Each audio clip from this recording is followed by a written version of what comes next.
Bienvenue. Aujourd'hui, je voulais vous parler d'un outil que beaucoup utilisent déjà pour aller plus vite au quotidien, mais qui peut aussi créer de vrais risques si on le met au mauvais endroit dans l'organisation. Concrètement, cet outil est excellent pour accélérer tout ce qui ressemble à de la mise en forme, de la reformulation, de la simplification.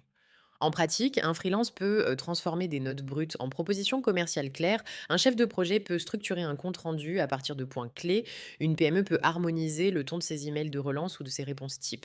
Là où ça fait la différence, c'est sur le temps gagné dans les tâches répétitives et sur la capacité à produire plus vite un premier jet exploitable. Le problème, dans un contexte business, c'est quand on commence à l'utiliser comme source de vérité.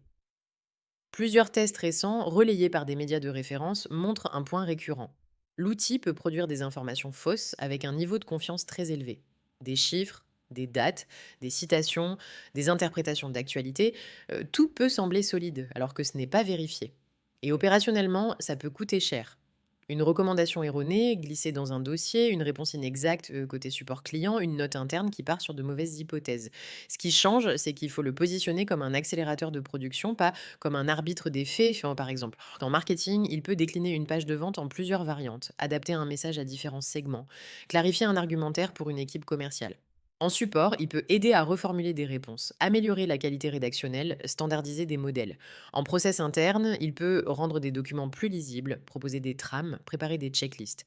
Mais dès qu'on touche à du factuel sensible, de l'actualité, du juridique, du financier ou des engagements clients, le réflexe doit être simple. Validation humaine et source traçable. L'intérêt principal, c'est donc de créer un workflow à deux niveaux.